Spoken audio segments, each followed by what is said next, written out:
তারেক রহমানের নেতৃত্বাধীন সরকারের প্রথম বাজেট ঘোষণা আজ 2026-27 অর্থ বছরের জন্য জাতীয় বাজেট জাতীয় সংসদে উপস্থাপন করবেন অর্থমন্ত্রী আমির খসরু মাহমুদ চৌধুরী। এর আকার হতে পারে 9,38,000 কোটি টাকা। এতে রাজস্ব আয় ধরা হয়েছে 6,95,000 কোটি টাকা।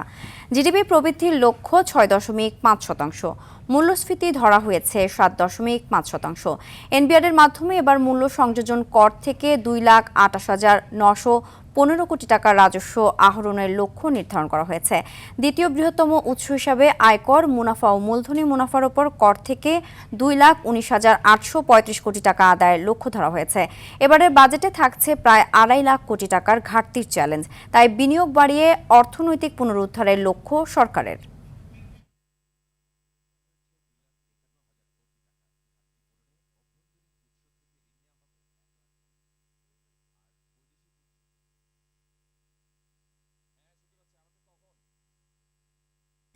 দর্শক, এই মুহূর্তে সম্ভাব্য বাজেটের সার্বিক বিষয় নিয়ে জানাতে আরটিভি নিউজ রুম থেকে সরাসরি যুক্ত হচ্ছেন সহকর্মী তৌহিদুর রহমান।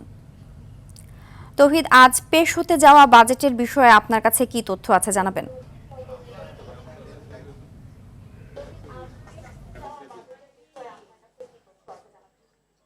সিনথিয়া, আপনাকে ধন্যবাদ। আপনি যেমনটি বলছিলেন, এই মুহূর্তে 9,38,000 কোটি টাকার যে বাজেটের সংখ্যা আপনি বলেছিলেন, সেটি আসলে আমাদের যে তথ্য সেটিও যতটুকু সত্য সেটি আমরাও জেনেছি। 9,38,000 কোটি টাকা, যেটি বাংলাদেশের ইতিহাসের সর্ববৃহৎ বাজেট।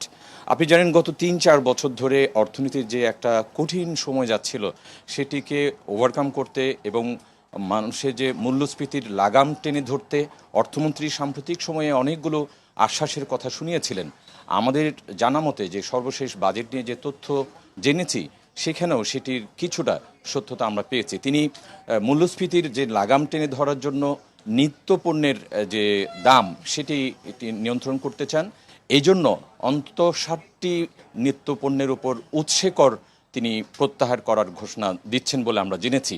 আপনি জানেন, উৎসে কর বিষয়টা এমন একটা কঠিন বিষয়, যে কোনো পণ্য উৎপাদনের ক্ষেত্রে ব্যবসায়ীদের থেকে যে এনবিআরের যে উৎসে করটা আছে, সেই কারণে প্রত্যেকটা পণ্যের দাম কিন্তু বেড়ে যায়। তো আমরা যতটুকু জেনেছি, নিত্য পণ্যের উৎসে করটা তিনি প্রত্যাহারের কথা ভাবছেন। আরেকটা বিষয়, গত কয়েক বছর ধরে যে ব্যবসার যে মন্দা অবস্থা, শিল্পের যে মন্দা অবস্থা, সেটি নিয়ন্ত্রণেও কিন্তু এবার বাজেটে অর্থমন্ত্রী সেখানে যে উৎসকর, এখানেও ব্যবসার ক্ষেত্রেও যে উৎসকর, সেটিও তিনি প্রত্যাহারের কথা আমরা জানতে পেরেছি। সেটি যদি প্রত্যাহার হয়, যে কোনো একজন ব্যবসায়ী, এফবিসিসিআই সহ সব ব্যবসায়ীরা গত কয়েক বছর ধরে সরকারের কাছে একটা দাবি জানিয়ে আসছিলেন যে কোনো ব্যবসা শুরুর আগে যে উৎসকর যে কর্তন করা হতো, সেটি কিন্তু এবারের বাজেটে সেটি কিন্তু আর কর্তন করা হবে না বলে আমরা জানতে পেরেছি। এই কারণে কিন্তু প্রত্যেকটা পণ্যের উৎপাদন খরচও কমবে বলে আমরা আশা করছি, এটি যদি বাস্তবায়ন হয়। আরেকটি ক্ষেত্রে আপনি যে বাজেটের যে আকারের কথা জানতে চেয়েছিলেন, সেটি 9,38,000 কোটি টাকার মধ্যে কিন্তু পরিচালন ব্যয় 6,38,000 কোটি টাকা, অর্থাৎ বড় একটা অংশ সরকারি কর্মকর্তা কর্মচারী সহ অনুন্নয়ন ব্যয় যেটাকে বলছি আমরা, সেখানে চলে যাবে। যদিও এডিপির আকার রাখা হয়েছে 3 লাখ কোটি টাকা। 3 লাখ কোটি টাকা আপনি জানেন, সেটিও কিন্তু বাস্তবায়ন অনেকটা কঠিন হয়। এখানে আবার ঘাটতি বাজেট ধরা হয়েছে 2,43,000 কোটি টাকা। যদিও গত অর্থ বছরেও ঘাটতি বাজেটটা সেটাও পুরোপুরি বাস্তবায়ন হয় না এবং সংশোধন করতে হয়। এবারে যে ঘাটতি বাজেটটি, সেটির বাস্তবায়ন সেটি কিভাবে পূরণ করা হবে? বাংলাদেশের অর্থ ব্যবস্থা, ব্যাংকিং ব্যবস্থা সহ সামগ্রিকভাবে 1,27,000 কোটি টাকা ধার নিবে সরকার, এবং বৈদেশিক উৎস থেকে কিন্তু 1,16,000 কোটি টাকা ধার নেবে।